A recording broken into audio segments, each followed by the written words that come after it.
السلام عليكم. الحمد لله رب العالمين. الصلاة والسلام على أشرف المرسلين سيدنا محمد رسول الله صلى الله عليه وسلم وعلى آله وصحبه أجمعين. أما بعد. ഒരു സത്യവിശ്വാസി ഏത് അവസ്ഥയിലും അവിശ്വാസത്തിൻ്റെ വാക്കുകൾ പറയാതെ പിടിച്ചു നിൽക്കുന്നത് തന്നെയാണ് പുണ്യം. അതേസമയം നിർബന്ധിതാവസ്ഥയിൽ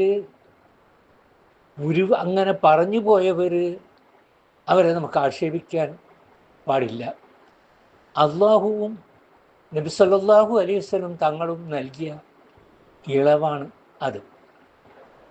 നബി സല്ലല്ലാഹു അലൈഹി വസല്ലം തങ്ങൾ പറഞ്ഞു, മറന്നതും അബദ്ധത്തിൽ ചെയ്തതും നിർബന്ധിതരായി മനസ്സിലെ വിശ്വാസമോ നാവ് കൊണ്ടുള്ള ഉരുവിടലോ ആവാം അത്. അറിവും മനസ്സിലെ വിശ്വാസം സംസാരം കൊണ്ട് സത്യപ്പെടുത്തലാണ് ഈമാൻ. എന്നാൽ ആരെങ്കിലും മനസ്സറിഞ്ഞ് അവിശ്വാസം വരിച്ചാൽ അവർക്ക് അള്ളാഹുവിൻ്റെ കോപവും ശിക്ഷയും ഉണ്ടാവും. ഐഹിക ജീവിതത്തിന് പരലോക ജീവിതത്തെക്കാൾ മുൻഗണന നൽകിയത് കാരണമാണ് അവർ അവിശ്വസിച്ചതും അങ്ങനെ കടുത്ത ശിക്ഷയ്ക്ക് അർഹരായത്. അവരാണ് പരലോകത്ത് നഷ്ടപ്പെട്ടവരെന്ന് പറഞ്ഞ് ഖുർആൻ അതിപ്രകാരം വിശദീകരിക്കുന്നു.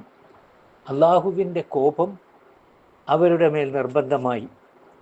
അവർ വേദനാജനകമായ ശിക്ഷയ്ക്ക് അർഹരായി. അവർ പാരത്രിക ജീവിതത്തിന് പകരം ഐഹിക ജീവിതത്തെ സ്വീകരിച്ചു.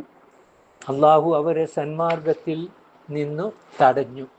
അള്ളാഹു അവരുടെ ഹൃദയവും കണ്ണും കാതും മുദ്രവെച്ചു. അവരെ അശ്രദ്ധരാക്കുകയും ചെയ്തു.